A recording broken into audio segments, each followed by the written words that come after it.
आज की क्लास में बात करते हैं फ्रेम ऑफ रेफरेंस के बारे में। तो रेफरेंस का मतलब होता है जरिया, किसी के जरिए से कहीं पे पहुंचना। ठीक है, जैसे आपको कहीं पे जाना है तो क्या करोगे?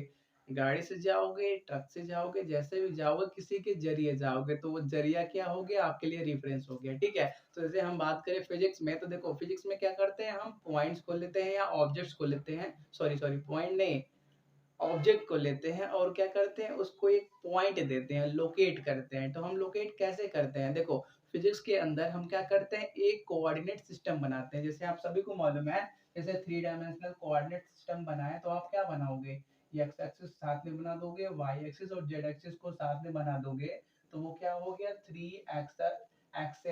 थ्री एक्सेस कोऑर्डिनेट सिस्टम हो गया। ठीक है, कैपिटल वाई करो, capital Y capital Z. Suppose कर लो ये एक्स एक्सिस है, ये वाई एक्सिस, ये जेड एक्सिस। ठीक है, अगर आप कोई भी पॉइंट को लोकेट करना है तो आप कैसे करोगे? सपोज कर लो कोई ए पॉइंट है जिसका कोऑर्डिनेट, कोऑर्डिनेट का मतलब location, small X comma small Y comma small Z है। तो देखो ये कोऑर्डिनेट का मतलब क्या होता है? कोऑर्डिनेट का मतलब होता है ओरिजिन से डिस्टेंस। ठीक है, स्मॉल एक्स का मतलब ये ओरिजिन से एक्स एक्सिस की डायरेक्शन में स्मॉल एक्स ट्रेवल किया।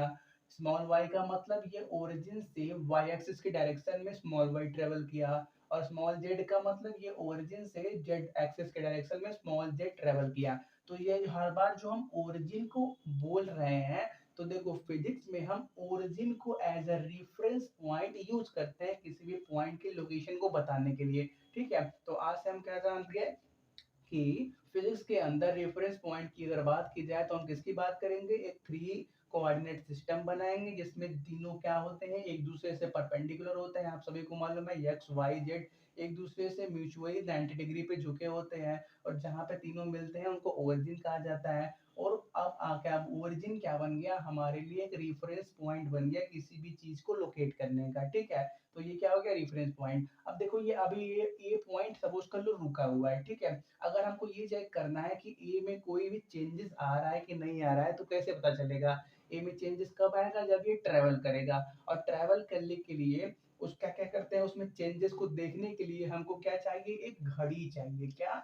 घड़ी चाहिए। तभी ना यार, आप क्या करोगे? टाइम को देखोगे कि टाइम बढ़ रहा है तो ये रुका है कि चल रहा है, तभी ना आप बोलोगे कि इसमें चेंज आया है। देखो अगर टाइम बढ़ता रहे और ये रुका रहे तो आप क्या बोलोगे कि टाइम के रिस्पेक्ट में ये क्या है? रेस्ट पे है। क्या है? रेस्ट पे है। और अगर टाइम भी घूम रहा है और ये भी क्या कर रहा है, अपना पोजीशन इधर उधर आगे पीछे चेंज कर रहा है, तो आप क्या बोलोगे कि टाइम के रिस्पेक्ट में ये क्या कर रहा है? अपना पोजीशन को चेंज कर रहा है। ठीक है, तो देखो अगर वो एक घड़ी ले लो और 3 कोऑर्डिनेट सिस्टम ले लो, तो उसको भी हम क्या बोलते हैं? एक अलग से कोऑर्डिनेट सिस्टम बोलते हैं, जिसमें घड़ी होता है और तीनों एक्सिस होते हैं जो क्या करते हैं, किसी भी पॉइंट, कोई भी पॉइंट है उसके अंदर क्या चेंजेस आ रहा है उसको क्या बोलते हैं, फाउंड करने, पता करने में मदद करते हैं। ठीक है, जैसे देखो ऐसा कहीं नहीं लिखा कि हर टाइम आपको 3 एक्सिस लेना ही जरूरी है। ठीक है, जैसे देखो अगर एक डायरेक्शन में मोशन हो रहा हो, और वो यहाँ पे ये पॉइंट क्या था, ये आगे पीछे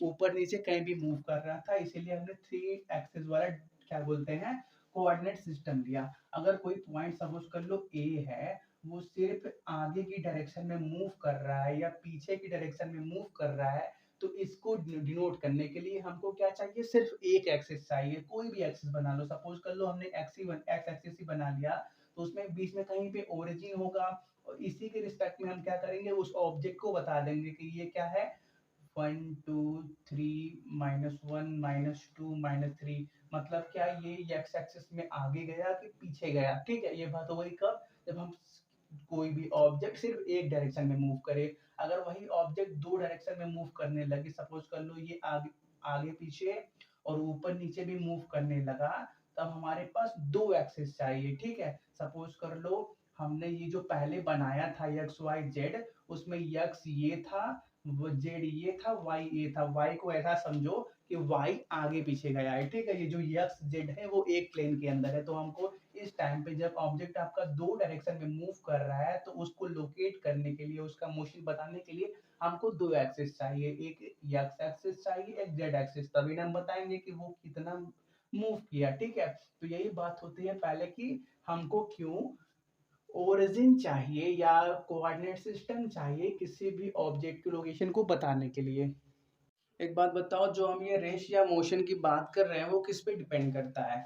जैसे यहाँ पे रोड पे आप खड़े हो और आपके सामने एक कार खड़ी है, अगर वो चल नहीं रही है तो आप क्या बोलते हो? वो रेस्ट में है। और अगर वो घूमने लगे तो आप क्या बोलोगे? कि वो मोशन में है।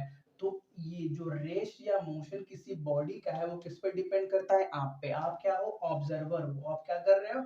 ऑब्जर्व करके बता रहे हो कि ये रुका हुआ है कि चल रहा है, ठीक है। एक दूसरा सिचुएशन बनाते हैं। यहाँ पे एक ट्रेन है जो चल मूव कर रही है, उसमें आप बैठे हो और आपका एक दोस्त बैठा है, ठीक है। दोनों सीट पे अगल बगल बैठे हो और ट्रेन मूव कर रही है और रोड पे वही पर्सन एक बैठा खड़ा हुआ है, ठीक है। यक्स पर्सन है, आप ए हो और आपका दोस्त बी है। अगर हम पूछे कि आपकी फ्रेम ऑफ रेफरेंस से, मतलब आपके रिस्पेक्ट से बी क्या है, तो आप बोलोगे कि बी मेरे बगल में बैठा है तो बी कैसा है? रेस्ट पे है, ठीक है। आपके फ्रेम ऑफ रेफरेंस से बी कैसा हो गया? रेस्ट पे।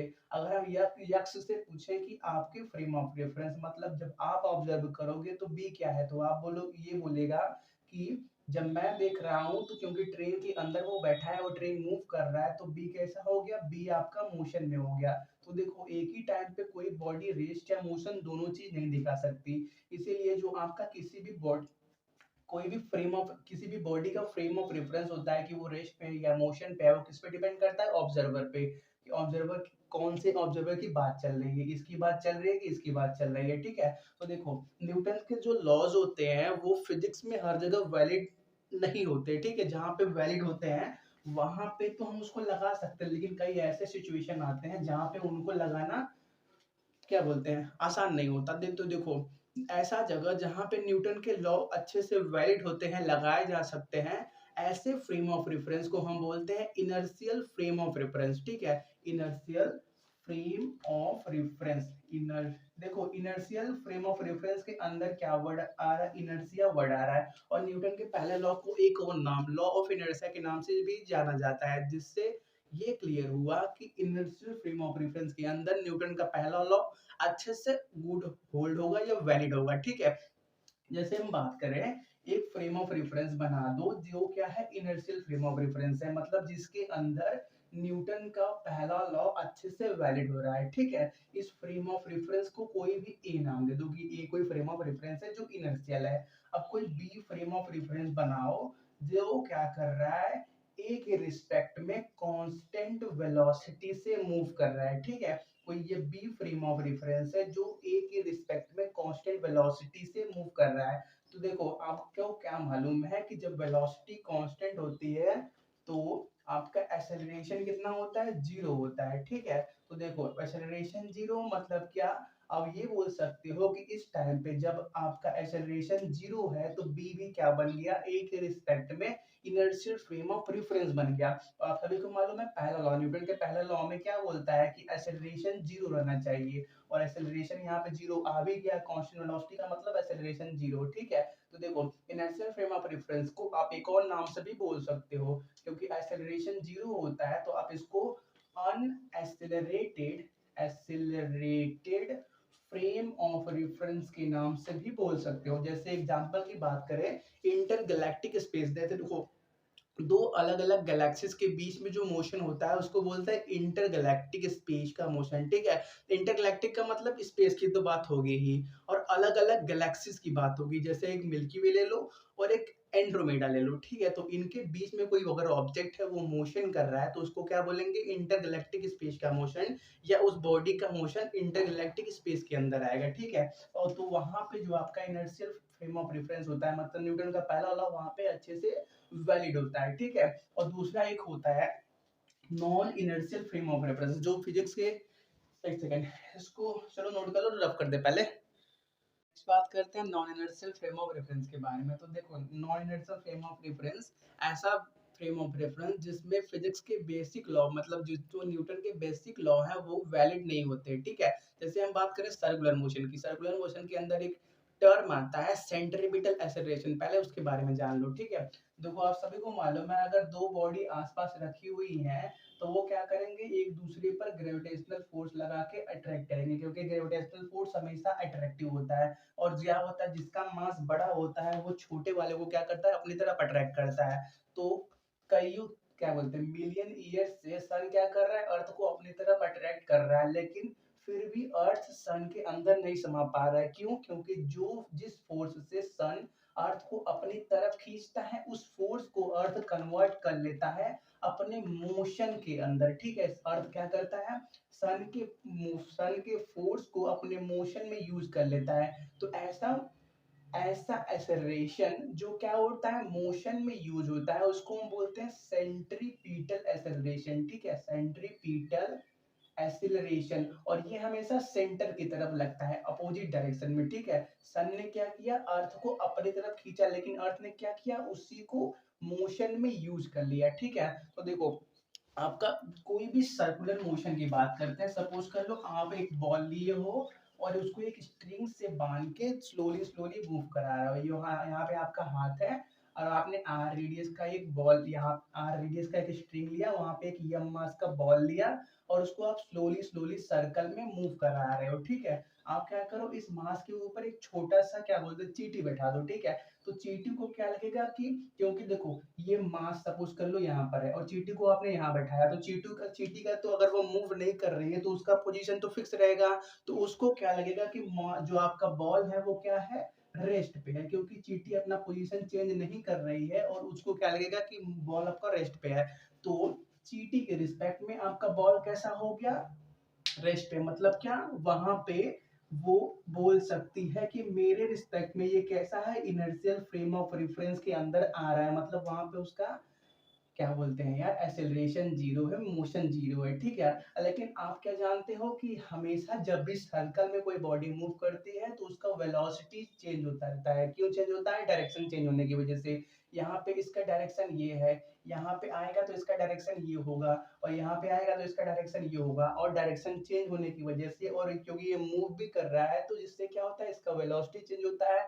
और जब वेलोसिटी चेंज होता है तो उसको हम क्या बोलते हैं, वेरिएबल वेलोसिटी। और जब वेरिएबल वेलोसिटी होती है तो वहां पे क्या, एक्सेलरेशन प्रेजेंट होता है। इसी एक्सेलरेशन को क्या बोलते हैं, सेंट्रीपीटल एक्सेलरेशन बोलते हैं, सेंटर की तरफ लगने वाला एक्सेलरेशन बोलते हैं। ठीक है, तो देखो इनर्शियल फ्रेम के रिस्पेक्ट में जब कोई भी frame of reference variable acceleration से मूव करने लगे, मतलब जिसके अंदर एक्सेलरेशन हो, तो ऐसे फ्रेम ऑफ रेफरेंस को हम बोलते हैं non inertial frame of reference बोलते हैं। ठीक है, किसी इनर्शियल फ्रेम ऑफ रेफरेंस के रिस्पेक्ट में कोई जब फ्रेम ऑफ रेफरेंस, कौन सा फ्रेम ऑफ रेफरेंस, आपके वाला, क्योंकि आप उसको मूव करा रहे हो, आप देख रहे हो कि उसका डायरेक्शन चेंज हो रहा है, तो आप क्या बोलोगे कि उसके अंदर वेलोसिटी चेंज हो रही है, मतलब उसके अंदर एक्सेलरेशन है।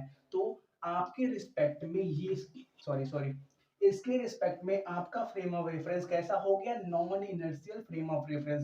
इसका सिंपलेस्ट एग्जांपल है यही सर्कुलर मोशन का। ठीक है, इसमें क्या होता है, सिंपल बोलो कि यहाँ पे कोई ऑब्जेक्ट बैठा है तो उसके रिस्पेक्ट में बॉल रेस्ट पे है, तो उसके रिस्पेक्ट में क्या हो गया, ball inertial frame of reference के अंदर आ गया। लेकिन आप क्या कर रहे हो, आप घुमा रहे हो, आपको मालूम है उसका वेलोसिटी चेंज हो रहा है, एक्सीलरेशन है, मतलब आपके रिस्पेक्ट में वो कैसा हो गया, non inertial frame of reference. और यहाँ पे जो आपका न्यूटन का सेकंड लॉ होता है, न्यूटन का सेकंड लॉ वो क्या होता है, अच्छे से होल्ड नहीं होता है। ठीक है, जैसे बात करें एक सिंपल क्वेश्चन की, क्या अर्थ आपका इनर्शियल फ्रेम ऑफ रेफरेंस है या non inertial frame of reference है, तो सिंपल आंसर बोलो, क्योंकि अर्थ क्या करता है, हमेशा अपने एक्सिस पे रोटेट करता रहता है और सन के अराउंड रोटेशन रिवोल्यूशन करता रहता है। रोटेशन रिवोल्यूशन अलग अलग वर्ड है। यहाँ पे ये अर्थ को सन बना दो, और यहाँ पे छोटा सा अर्थ है, तो अर्थ क्या करता है, अपने एक्सिस पे क्या करता है, रोटेट करता रहता है, और सन के अगल बगल रोटेशन रिवोल्यूशन करता रहता है, रिवोल्यूशन करता रहता है, अलग अलग वर्ड है यार। और यहाँ पे जो अपने एक्सिस पे रोटेट करता है उसको रोटेशन बोलते हैं। ठीक है, तो देखो क्योंकि अर्थ हमेशा क्या कर रहा है, सर्कुलर, सॉरी सॉरी, रोटेशन कर रहा है, जिसकी वजह से क्या होता है, इसके अंदर सेंट्रीपिटल एक्सेलरेशन का जन्म होता है, जिससे आप क्या बोल सकते हो सिंपली कि ये क्या है, अर्थ एक non inertial inertial frame of reference है। क्यों? क्योंकि इसके अंदर सेंट्रीपिटल एक्सेलरेशन, मतलब क्या, इसके अंदर acceleration not equal to zero है, ठीक है। लेकिन जो डे टू डे लाइफ होती है उसके अंदर जो आपका अर्थ का जो सेंट्रीपिटल एक्सेलरेशन का वैल्यू होता है वो ऑलमोस्ट 5 × 10⁻³ इतना होता है, ठीक है, मीटर पर सेकेंड स्क्वायर। देखो 10⁻³ है, मतलब ये बहुत छोटी वैल्यू होती है, जिसकी वजह से डे टू डे लाइफ में हम इस वैल्यू को निग्लेक्ट कर देते हैं। तो अगर कोई नॉर्मली पूछे कि अर्थ इनर्शियल फ्रेम ऑफ रेफरेंस है या non inertial frame of reference है, तो सिंपल बोलो अर्थ एक इनर्शियल फ्रेम ऑफ रेफरेंस है। लेकिन जब एग्जैक्ट पूछे तो आपको ये बताना पड़ेगा, क्योंकि अर्थ मूव कर रहा है, अर्थ एक रोटेटिंग स्फीयर है जो सन के अबाउट मूव कर रहा है, उसके अंदर सेंट्रीपिटल एक्सेलरेशन है, जिसकी वजह से अर्थ एग्जैक्टली क्या है, एक non inertial frame of reference है, ठीक है। तो आज की क्लास में इतना ही रखते हैं, मिलते हैं नेक्स्ट क्लास में। Thanks for watching.